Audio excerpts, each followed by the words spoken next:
Welcome back to Nerds on a Couch, a podcast where nerds talk about a bunch of nerdy stuff on a couch. This week, I had my friend Sydney watch the first episode of one of my favourite shows of all time, Doctor Who. Specifically, the reboot so that's Series 1, Episode 1, Rose, starring Christopher Eccleston and Billie Piper, made in 2005. So, Sydney, what did you think of Doctor Who? So, before I do that, I just had a couple questions for you. Go ahead. So I wanted to go into watching this completely blind. So I didn't even do research because as a nerd and like a sci-fi fan, I'd heard of Doctor Who and I knew that it was like a long-running series. It started in the 60s, but that's pretty much like all I knew about it. It's just one of those shows that I hadn't gotten around to watching. So I didn't want to do any research because I just wanted to go in completely blind. So I know currently, I think of the revival series of Doctor Who. They're on what season are they on? Like 11? They finished Series 11, and the next series, which is coming in next year, will be Series 12. So, my question to you is, out of all the... And this is just pure curiosity on my end. So, out of all the Doctor Who, like, revival seasons, why did you pick this particular one? Any reason? Well, I think specifically because it was made for people who hadn't watched Doctor Who. This is at the point where Doctor Who hadn't been on air for almost 20 years at this point.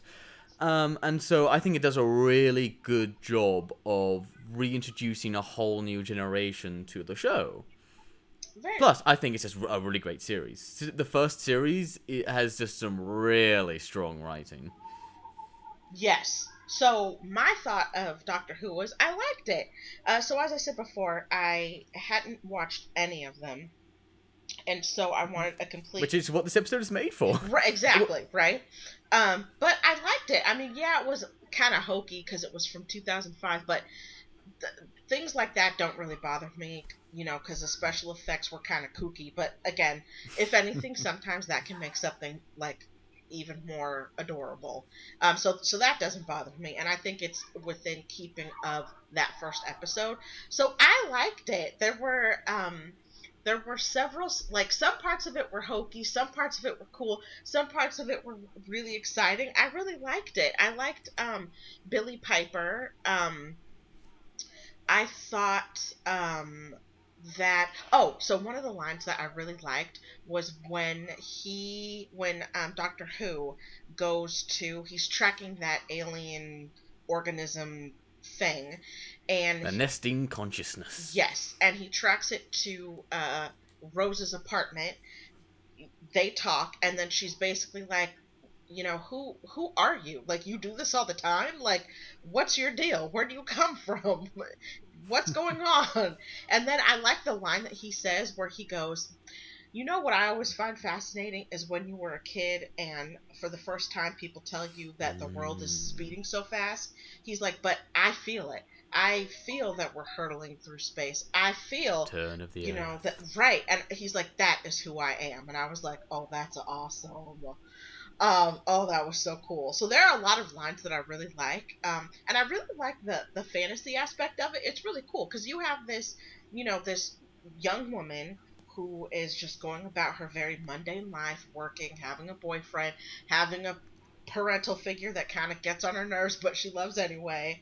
And then all of a sudden, like out of nowhere, this strange figure appears, and her life is kind of turned upside down. So I really liked it. I thought it was good, and I actually want to watch a few more episodes. So I thought this was a really good introductory episode. I like that you, as you said, you didn't have to have any other knowledge of the series to watch it, because they start from like ground zero. So I really did like that.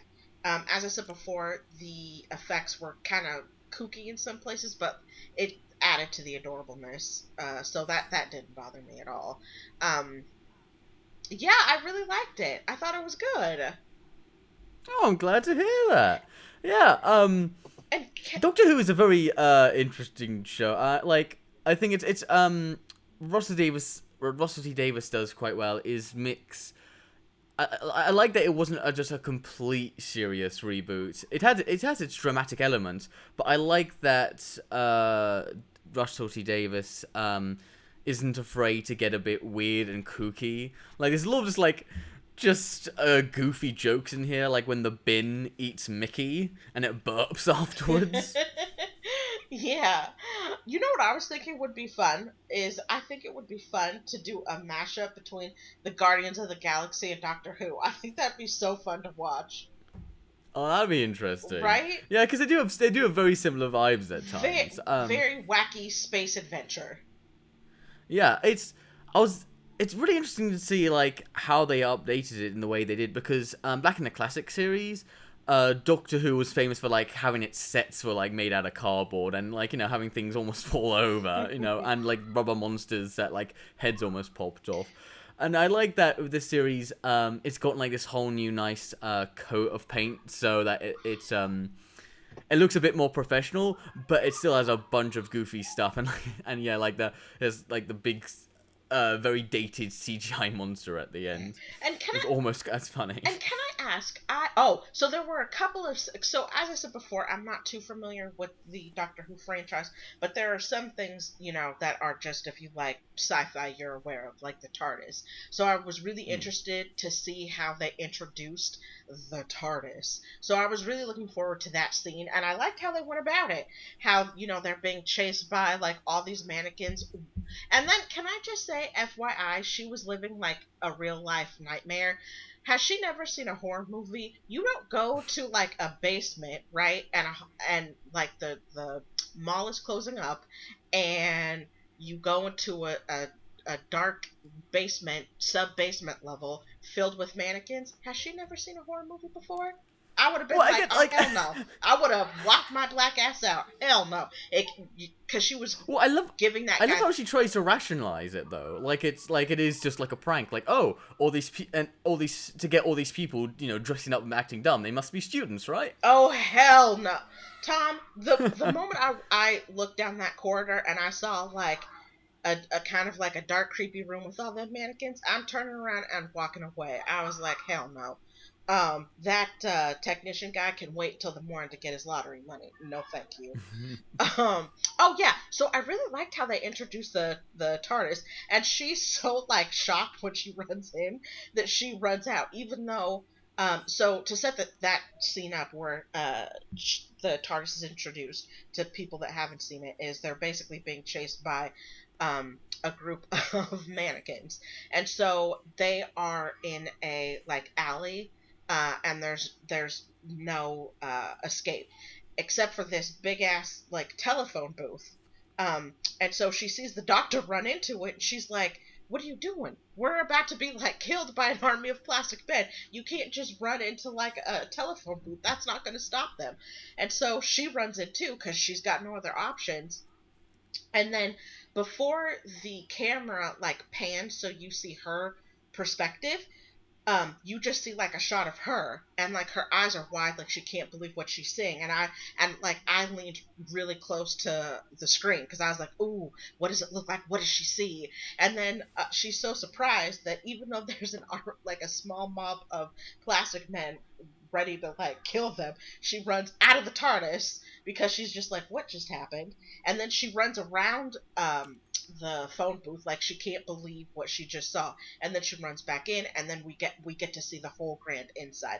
That scene was really cool. That was Yeah, I want one too. I want a I TARDIS. love that they had that shot where you saw it just was a shot of her Yes, seeing something reacting. that we didn't know, but we didn't know what she saw. Yes. Going around the TARDIS and then Yes. coming in and then having that big reveal. I really like that. I like that so much because it did, like I said, it made me like sit up and move towards the screen because I was like, "Ooh, what'd she see?" I thought that was so neat. Oh, and I have another question for you. I already know what my Hmm. answer is. So at the and I'm skipping ahead. So like towards the end of the season, or excuse me, episode, where they have basically just saved the world from a plastic invasion. Um, Hmm. and she saved her boyfriend, and she's about to basically go back to living her mundane life, and he asks her, "Do you want to come?" My answer would be hell yeah. Would you have gone to him? Would you have gone with him? Well, I think she raises a good point that it is, it's bloody. She asks, "Is it always this dangerous?" And um, it's a dangerous sort of life that they lead. I think I understand why she said no Initially. initially, Mhm. but I do love that when he comes back in. Oh, by the way, it also travels in time, which which by the way, that little scene where the Doctor goes and comes back again, there's actually like a whole bunch of interesting theories about that the fact that when the Doctor disappeared, he's actually gone. He actually went off and did a whole bunch of adventures and then came back in that moment. And went, oh yes, by the way, it travels in time. And so what would you have said if he had asked you? Oof, I don't know. I don't normally put myself in TV shows, so I don't know what I would do. It's just a fun question. I would totally be like, hell yeah, let's go. Um, so Yeah, I mean, honestly, who would give up at that opportunity right, to see any of time and space? That's crazy. I to have some of the largest questions in the universe answered. I mean, that's one of those things where it's too. Yeah, it's worth the risk. Oh, without a doubt. Um, okay, so let me ask you some questions about the companions. I think that's what his like assistants are called. Is that correct? Yeah, the people who travel with him. So, how does that get determined? Like, are these people that he just happens to pick up? Is it preordained? Does he go in the future to figure out who helps him the best? Goes back in time and retrieves them? Like, how does that go down?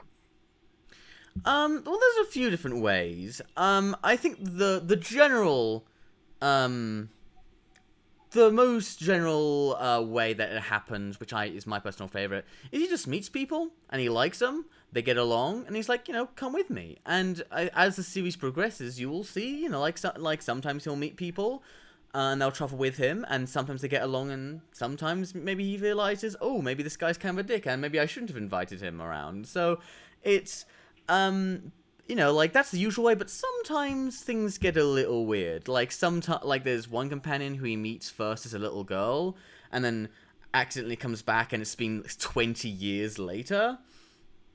There's a bunch of different ways he meets his companions over the years, but I think the general ways that like he just lands somewhere, he meets someone who is capable, because I think part of the joy of Doctor Who is that even though the Doctor can go anywhere in time and space, for him it's all about, like, it wouldn't mean anything if he couldn't show it to someone. Really?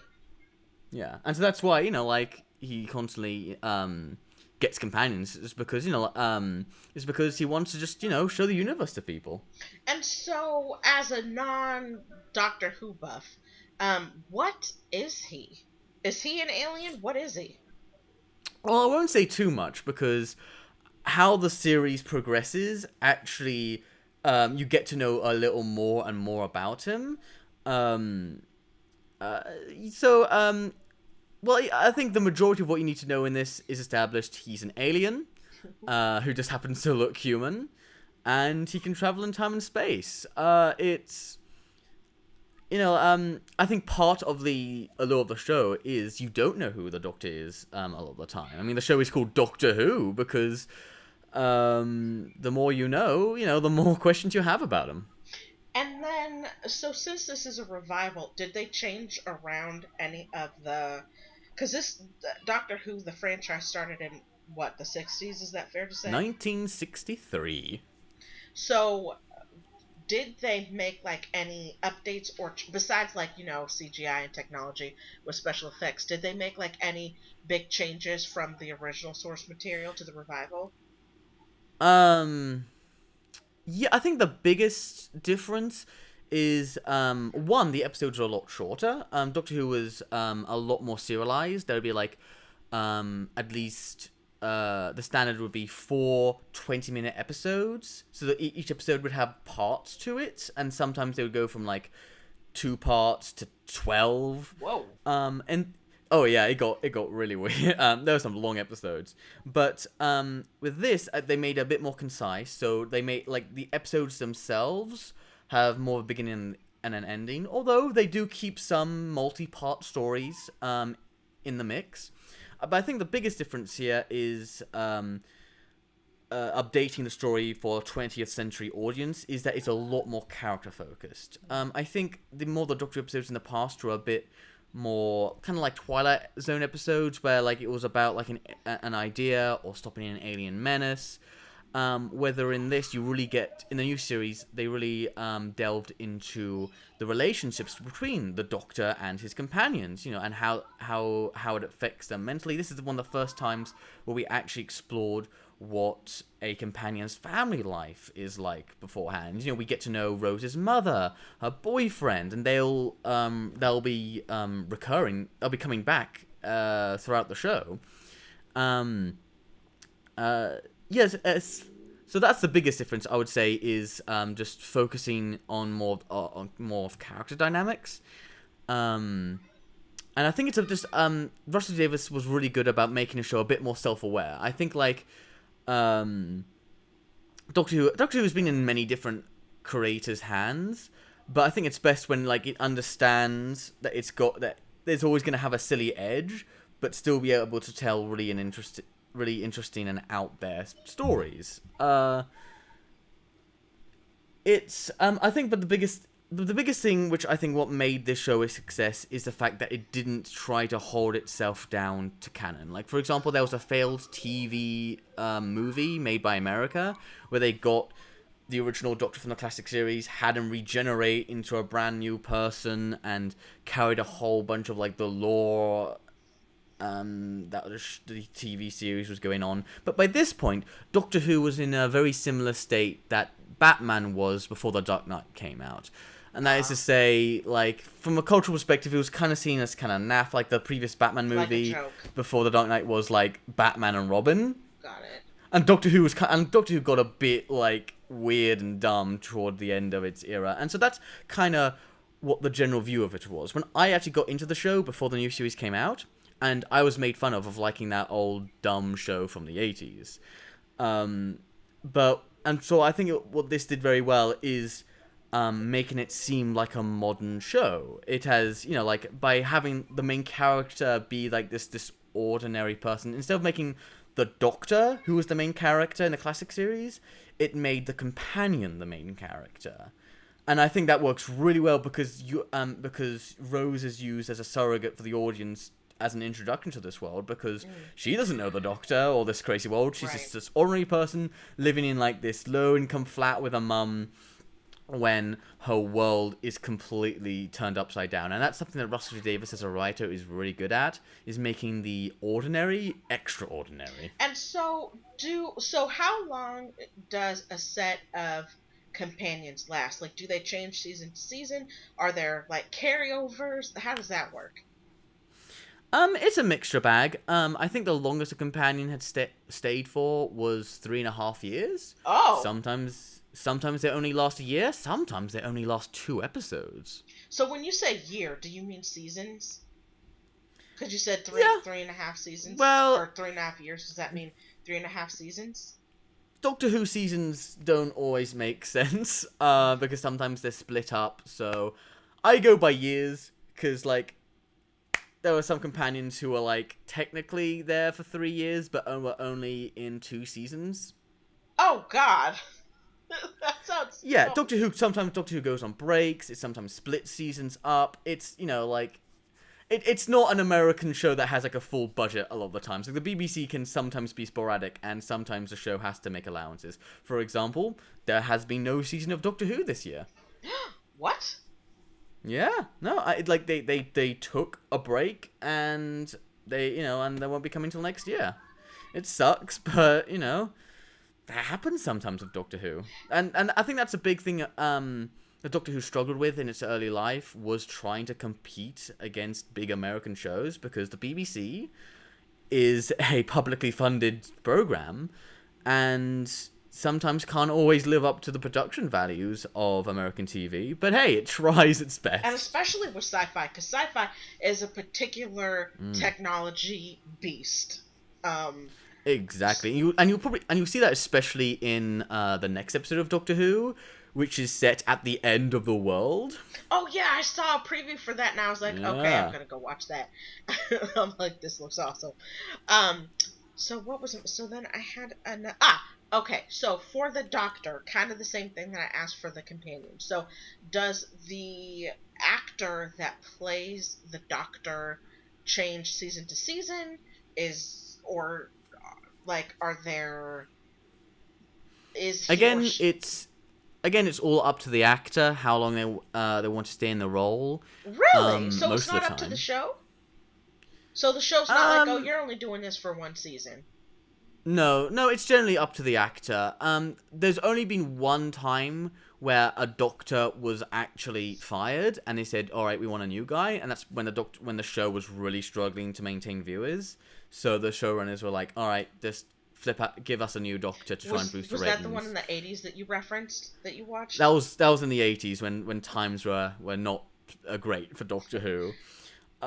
Which is a real shame because he was a really, I think the actor to play that Doctor is a really underrated Doctor who never really got the time to show what he could do, except now when like there's this company who make like the audios, which I've mentioned in the past, have I think really given that actor a new lease on life with the role. Oh, so he's the one voicing it.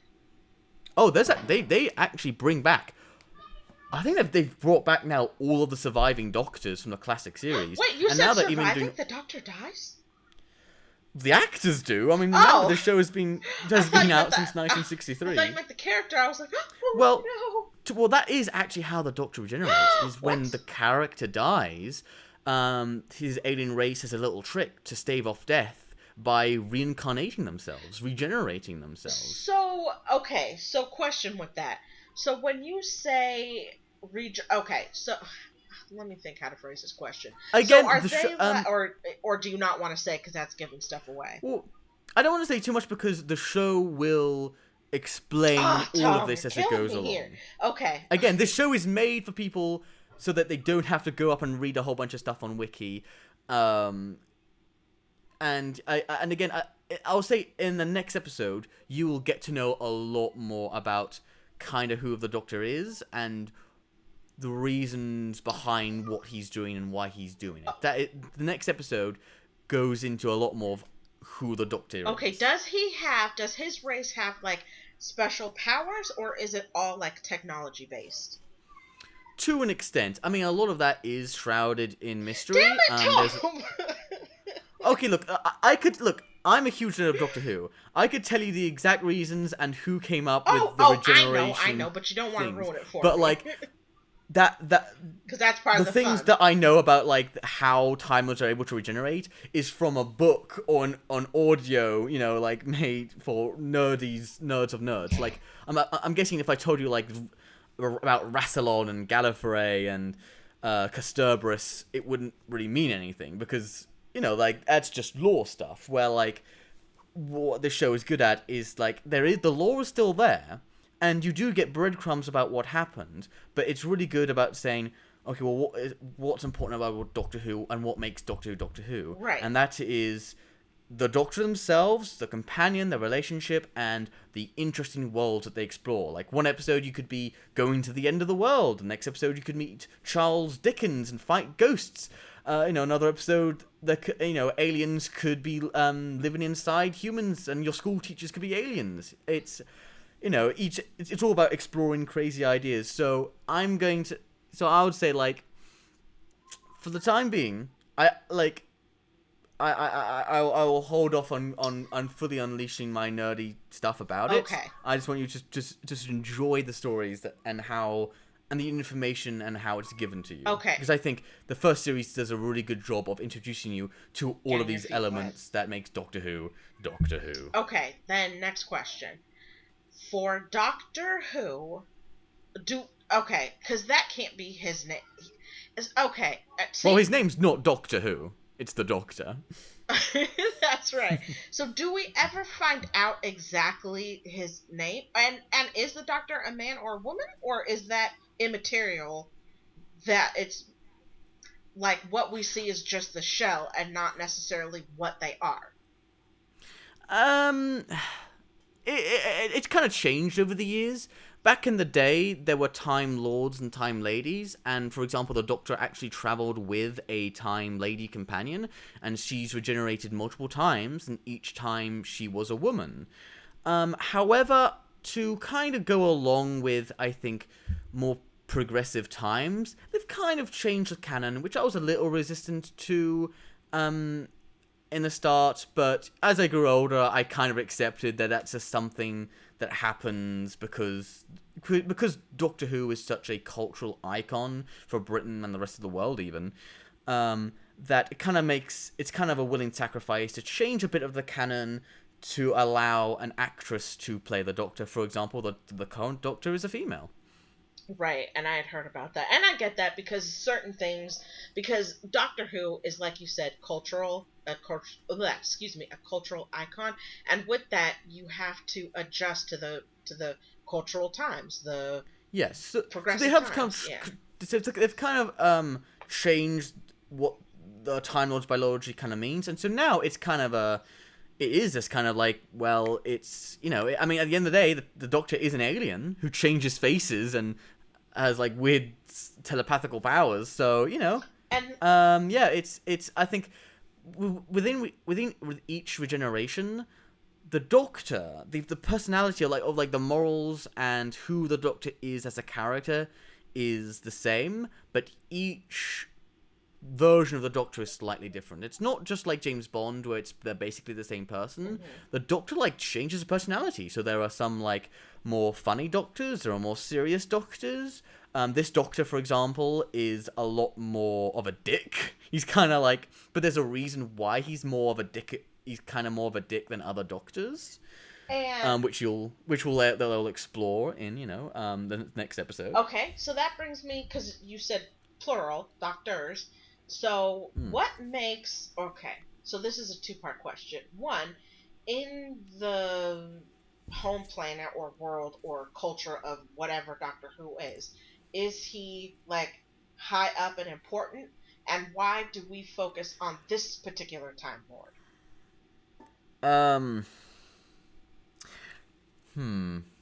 There's many answers to that because of just the amount of information I know. I think the reason why this is the Time Lord that we follow is because he's a Time Lord who is the most excited about the universe. Time Lord Society's, well, there's a few things I could say about Time Lord Society, but again, it's meant to be something that's not really focused on. You only know a bit about Time Lord Society. In fact, I generally prefer it when we don't even see Gallifrey, and it's more mentioned in kind of a Lovecraftian approach. And they kind of reinvent even what the Time Lords are and what they mean to the Doctor in this new series. So I can go into more of that in the next episode, because again, the next episode is big on kind of learning a bit more about the Doctor.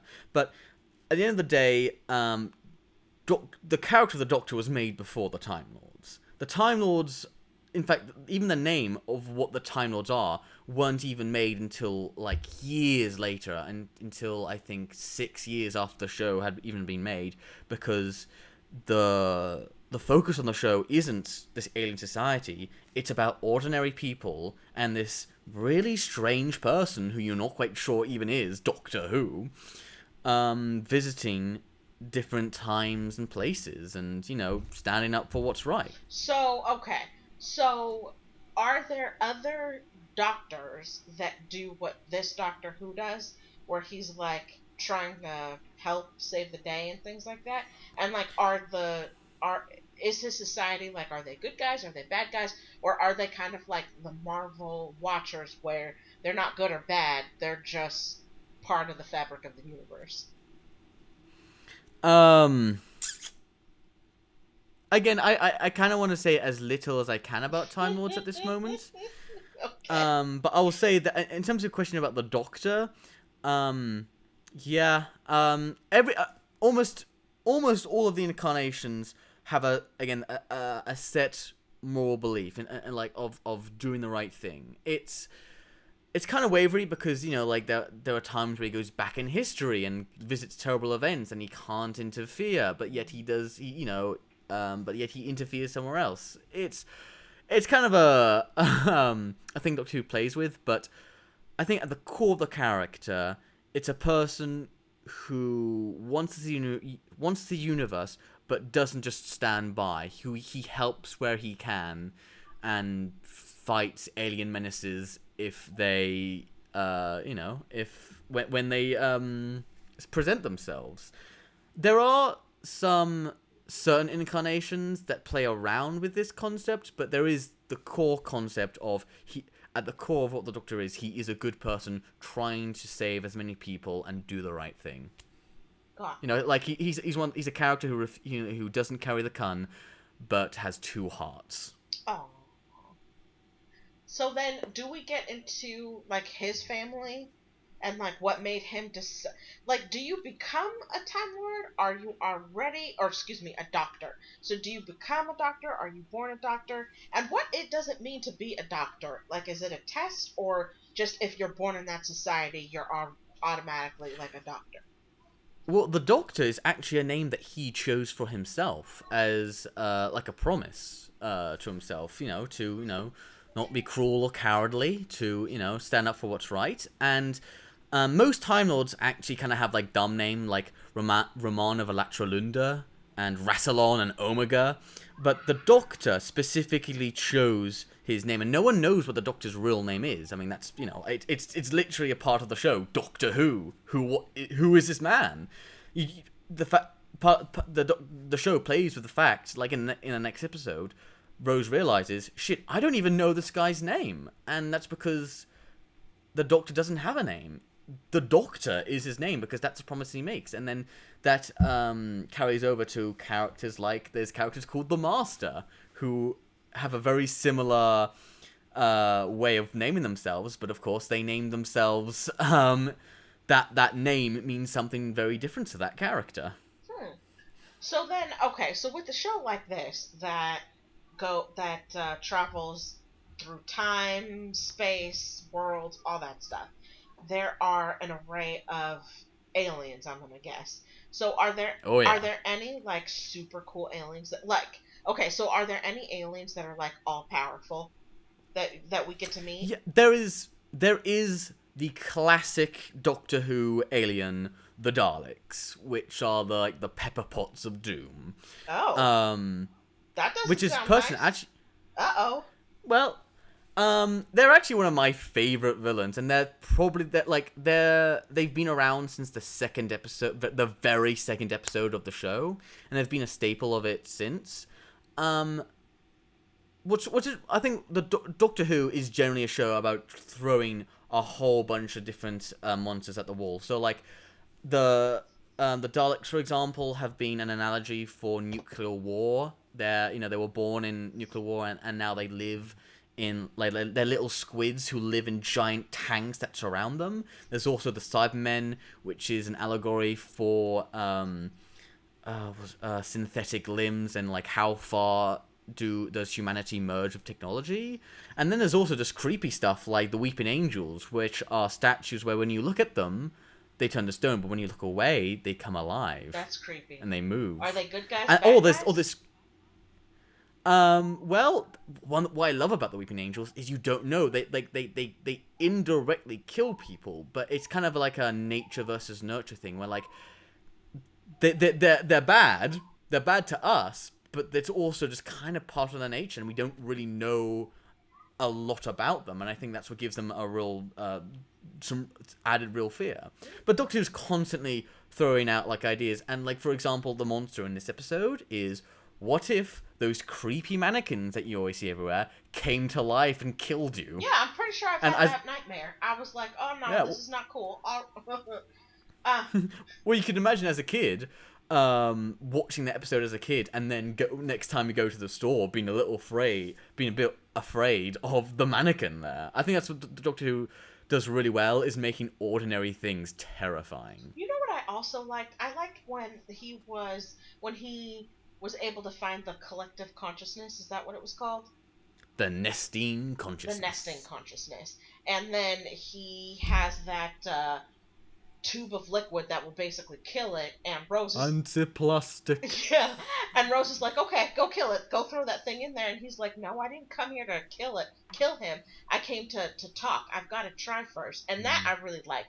That it wasn't, oh, let's beat up the alien. It was, well, let me try and figure out his perspective and talk to him about it, and maybe we can reach an understanding. I like that. And again, I think that's the core of what the Doctor is. Even though this incarnation is a very tough, no-nonsense, doesn't take any shit type of Doctor, at the end of the day, he will make that hand of reach. He will give the creatures a chance. Yeah, he's not a man to commit cold-blooded murder. And I think, that is a perfect moment of showing that behind all the bluster and dickishness, there's a good man there. Yeah, so I really appreciated that scene. So then, okay, so here's another question. So, kind of along the lines of a couple scenes later, when he's talking to the monster, and the monster's goons are basically holding him while the monster sets in motion that beam that'll basically make all the plastic in the world come alive and have a consciousness, and how Rose's boyfriend is like, let's get out of here, and she's like, no, I gotta do something, and then she swoops in to save the day. So they kind of set, at least from that scene and that episode, they make it seem like she's gonna be the brawn in the relationship. So for season 1, like, is that the dynamic that they set up? Like, is she the one that's like, let me punch first and ask questions later? Oh, I'm not quite that. Doctor Who does have those companions from time to time. One of my favorite characters, Ace, literally carried around like mini homemade explosives. Oh my god! She was great. Just in case. Yeah, just in case. Yeah, she was a wild card. But I think what that scene demonstrated was more the fact that Rose, I mean, like, she's, at the end of the day, she's an ordinary person. She gets scared like other people, but she doesn't back down. Like, she isn't complicit like Mickey, who is, like most people, when shit's going down, they're like, okay, we've got to, like, save our own lives. But that moment, I think, was more establishing the fact that Rose won't be complicit and just thinks about herself. She is going, like, even though she's just an ordinary girl, she's gonna do what she can to do the right thing. Oh, yes! And sometimes that does mean grabbing a chain and pushing a whole bunch of mannequins into a giant lava pit thing. So I think, like, it wasn't more about the fact that she is the tough guy. It's more establishing the fact that she is a capable person. Yeah. She's like, she's not gonna be, like, the muscle, but she's also not gonna lie down and just accept shit like companions in the past sometimes were kind of guilty of. Like, back in the 60s, you did have, like, those companions who would just look at a rubber monster, scream, and faint. Nice. Not always. But sometimes. It's not as much as, I think, as other shows were during its time. But it did happen sometimes. Okay, so then going with that, are there any companions that Doctor Who... So is it, or do they ever address how... So as you said before, the companions change and the Doctor changes when the Doctor regenerates. Do they ever touch upon the fact that, is it ever difficult for the Doctor to get new companions because he misses his previous companions? Oh, yeah. In fact, actually, this new series, that's a big element that it touches upon. Like, this companion Rose leaves a real mark on the Doctor in a real meaningful way, and that actually does have some side effects. And that's something that wasn't really a big thing in the classic series. Like, the classic series would often be kind of guilty of just kind of going, okay, let's write out this character because she's been here too long. And, oh, she met, like, a man on an alien planet and got married. And then the next episode, he just meets someone else. So does he form, like, real attachments to his companions? I mean, it changes from companion to companion, because remember, this man's been alive for, okay, I guess, well, he doesn't say in this episode, but, like, the man's been alive for a good few hundred years. He's met a lot of people. And so I think there's an element of the fact that he knows that whoever he meets, he's going to eventually have to say goodbye to. But I think what this new series does really well is examine those relationships, and he does get attached. A great thing about this new series is it really focuses on the connection that the Doctor and the companion have, and how. And there's a much better job of companions leaving, and actually the effects that has on both the Doctor and the companions. And it doesn't always... They don't always go, I think, in very well-written ways, but especially for this new series, I think that was a really big thing that they wanted to correct about the classic series, is to actually make the departures have actual emotional effects and baggage.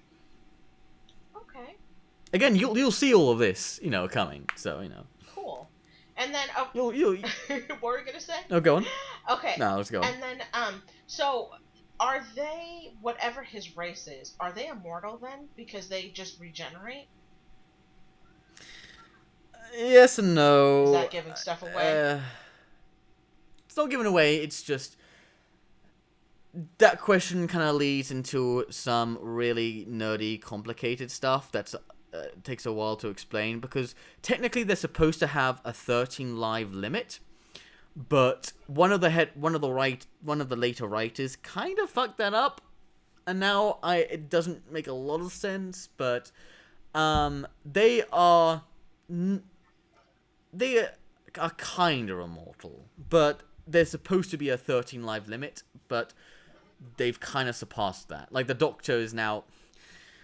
The current Doctor is the 13th Doctor, but she's actually the 15th, but on her 14th face in a second regeneration cycle. It gets messy. Oh, that sounds complicated. So then, okay. So then, does that spur complications? Because are all the other doctors like, well, wait, why does this bitch get 15 and we get, 10, or excuse me, 13? Does that come into play? Well, like I said, Gallifrey and the inner workings of Gallifrey is something that's not explored a lot in the show, because at the end of the day, the core of what the show is your human surrogate companion with the Doctor going from place to place, and the Time Lords are just kind of like this thing that shows up every now and again. And specifically, their role in the new series is dramatically different. Their role in the new series has changed in a very big way, which you will find out about in the next episode. Okay. Gotcha. Alright. Oh, man, I think I'm with you. If I, super delved into Doctor Who, I'd have to read the books, too, because I'd have so many freaking questions that would drive me crazy.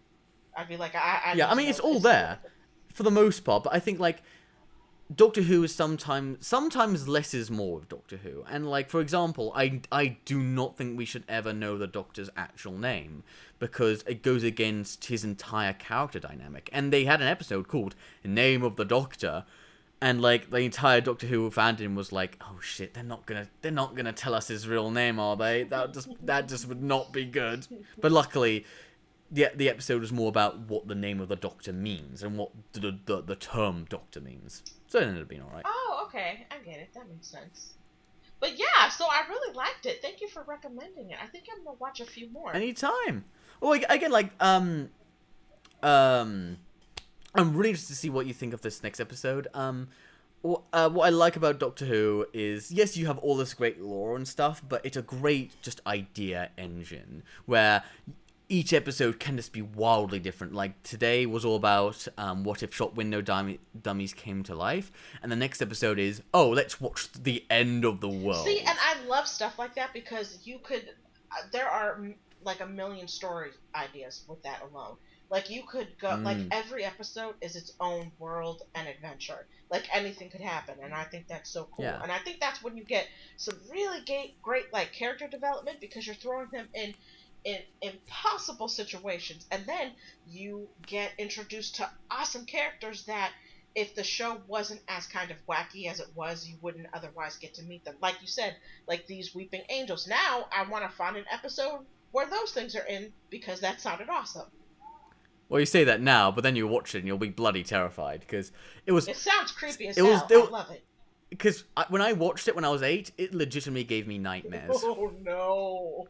It's scary, but yeah, I think that's the core of the reason why Doctor Who has survived since 1963 is because it has, I think, such a unique propensity to constantly reinvent itself. Yeah. Make itself feel fresh and relevant, and also just explore ideas that just aren't really explored in other shows. And because for me, I've said before in our Stranger Things episode that I generally like self-contained shows that have a beginning, middle, and end.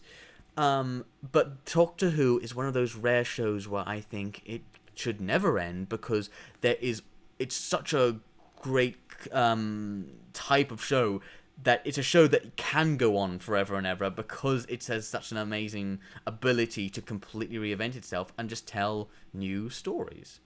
Oh yeah, I completely agree. I think the creator of it is completely brilliant because when you have like an entity that can regenerate itself and then travels the world and dimensions, it can just go all over the place, right? Yeah, but I'll tell you this, just to show you how much Doctor Who has changed over the years. Doctor Who, originally, we didn't know if he was an alien or not. He was just this weird guy with this phone box that was big on the inside. And it wasn't even meant to be a sci-fi show for kids. It was supposed to be an educational show where, in fact, the two main characters were school teachers, and the show was supposed to go back into, historical times like the French Revolution and Marco Polo, and teach kids about history. It was only with the introduction of the Daleks did the whole bug-eyed monsters start to become an appeal. In fact, the original creator even specifically said, "All right, I want this show to not have bug-eyed monsters." And then and then I had a question about the TARDIS. I thought the TARDIS was red, but it was blue in this episode. Has it always been blue? You're confusing them with telephone boxes. Okay. Gotcha. Telephone boxes are like the classic thing. The police box is slightly different. That's something that was very much a staple of the 60s. It was something, it was a place you would go specifically to call policemen, or if you had apprehended a criminal, you would put them inside their box and then call the police and wait for them to arrive. Really?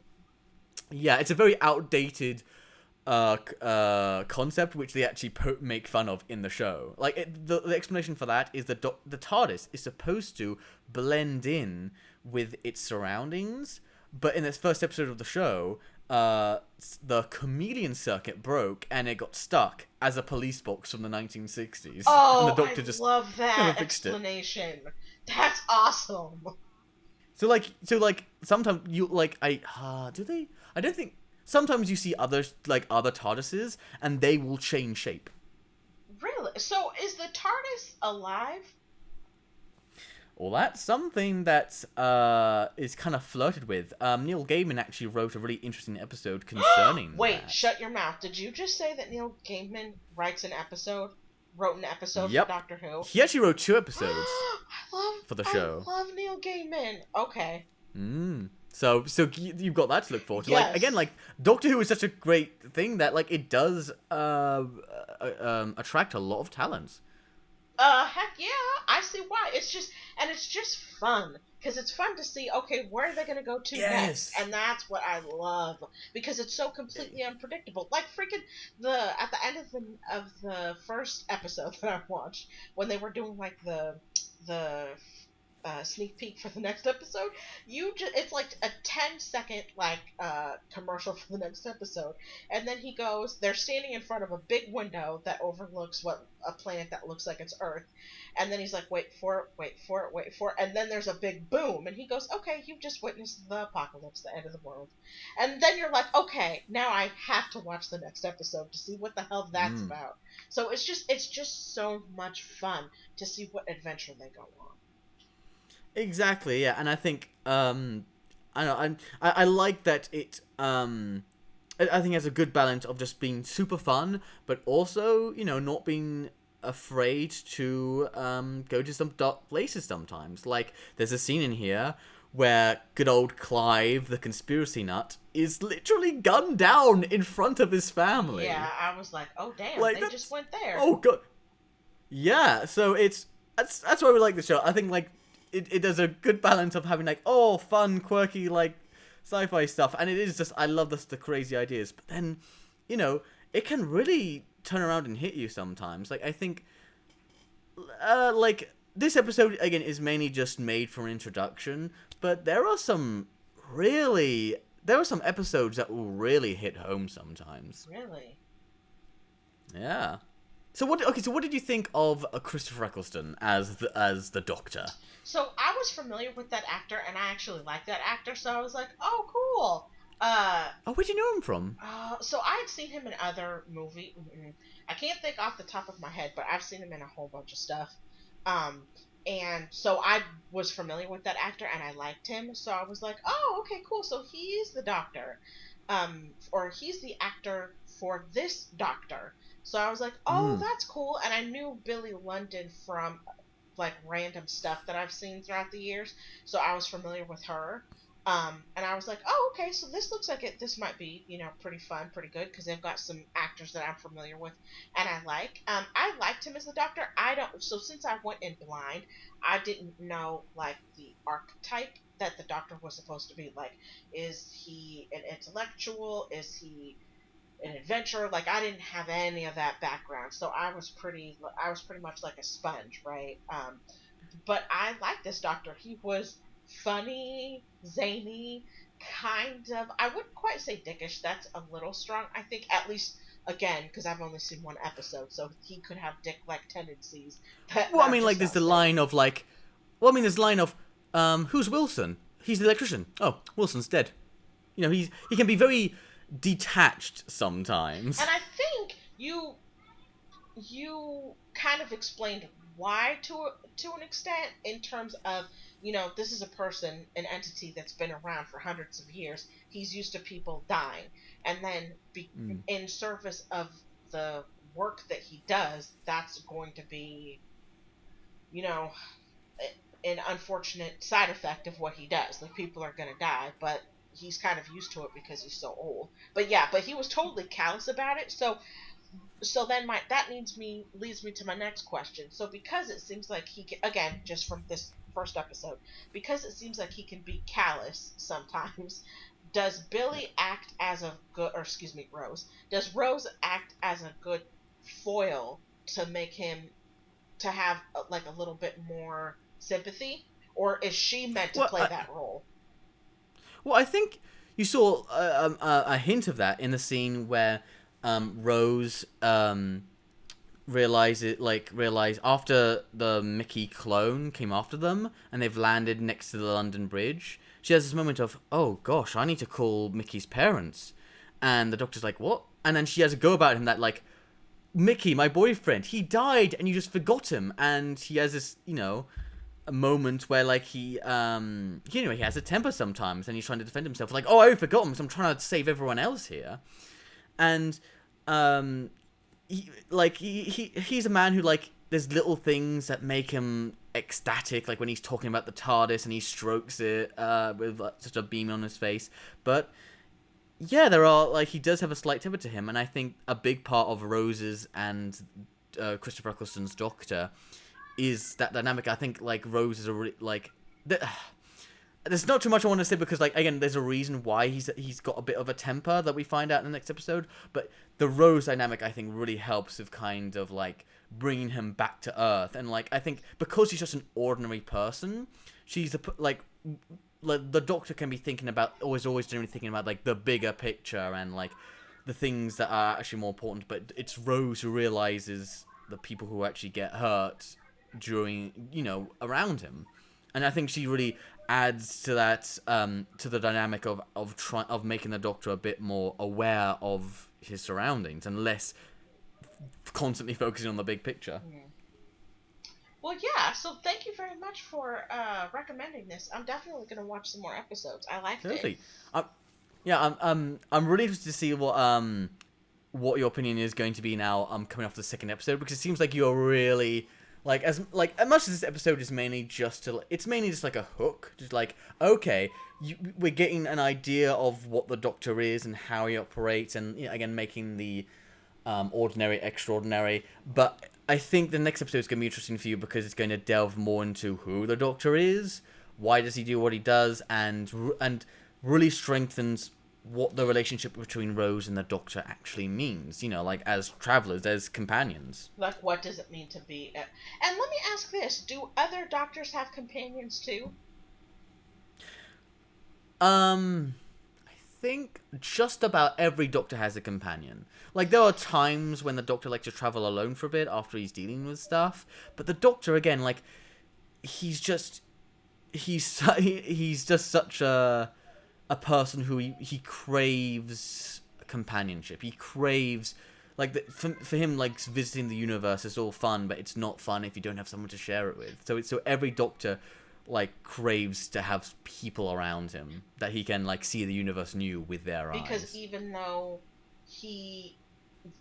alright, maybe I should say the entity that is the Doctor, the outer shell changes, but certain staples of the Doctor's personality are still there, like companionship. Is that what you mean? Yes. Gotcha. So, like, companionship, the desire to do good, excitement at the universe and it offers, sometimes a slight morbid curiosity, like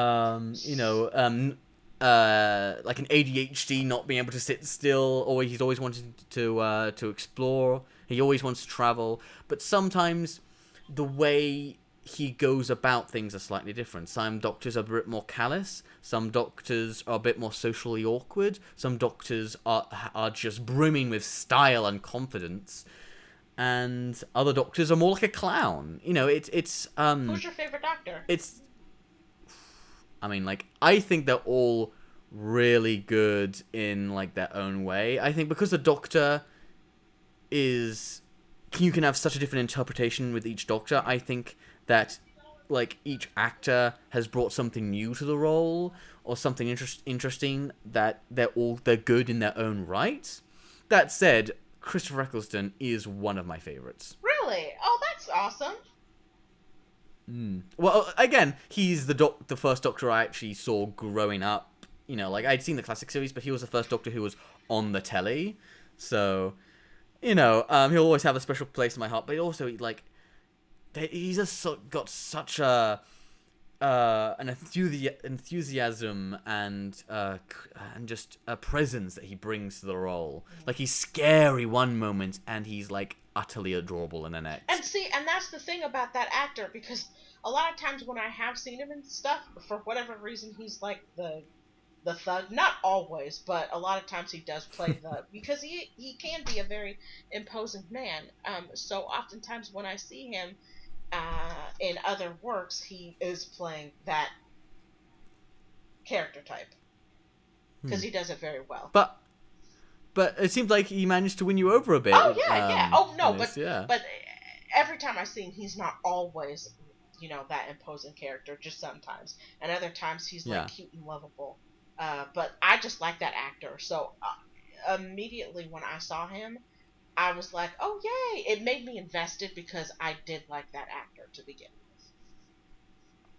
with. All right, cool. So, you think this has interested you enough to watch a second episode then? Oh, most definitely. Probably when we get done with this, I'm gonna go watch another episode because I need to know what happens because I saw Earth blowing up in an apocalypse. Gotta watch that.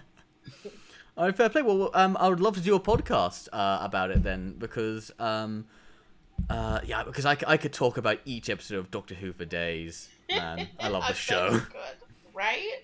And so I'm the type of person that when I absolutely adore and am borderline obsessed with a TV show and I introduce it to someone else for the first time that's ever seen it, I find that I get a little jealous of them because they're like experiencing it like for the first time. Is that kind of how you feel?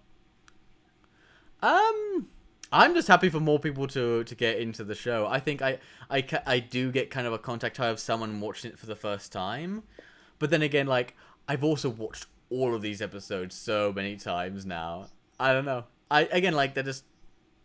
what's great about Doctor Who is there's always new stories to be told, and even when the show isn't on, there's full cast audio dramas and novelizations and video games that are released with it. It's such a Immersive creative world. medium. Oh yeah, that sounds awesome. But yeah, I'm definitely gonna watch the second episode. Sweet. Okay, well, I look forward to talking about that. Yay.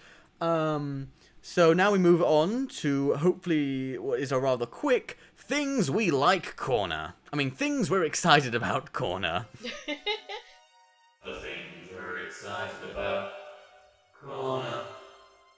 So, last week I went, so why don't you go? Tell me what you're excited about. Okay, well, I'll say that I'm really looking forward to the new Taika Waititi film, Jojo Rabbit. It's about a little boy in Germany, kind of like during around World War II, but in the heart of Germany where everything's fine, and he's dealing with bullying and stuff, and so he conjures up an imaginary friend in the form of Hitler. Wait! I saw a trailer for that yesterday, and I was like, I'm gonna have to watch that because it looks freaking awesome.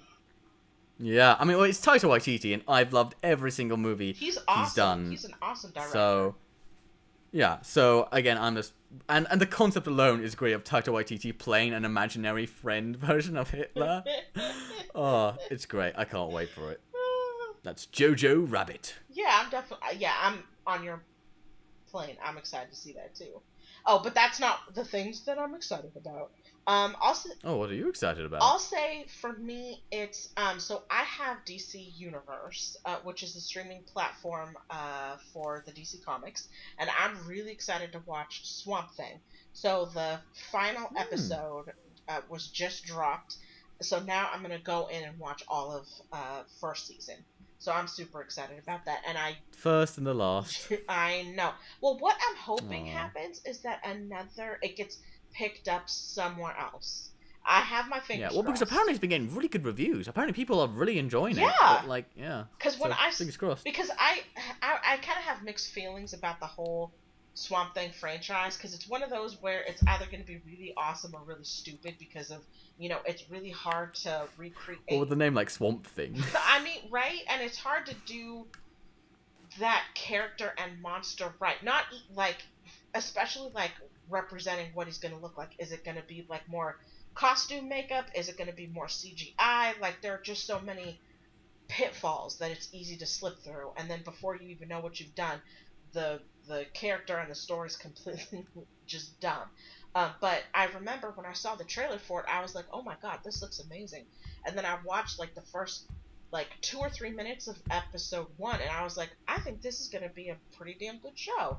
And then I was reading the reviews that were coming out, and everybody was just like, this is so amazing, the story's so good, they're taking it in a different direction. So I'm really excited to watch it, and my hope is that it gets picked up somewhere else. So I have my fingers crossed that if it's popular enough, someone somewhere will pick it up. But yeah, so that's what I'm excited about, is delving into Swamp Thing Season 1. Alright, cool. Well, I hope you enjoy it. Well, you. And with that, that's the end of this week's episode of Nerds on a Couch. Hope to see you next time. Thanks, guys!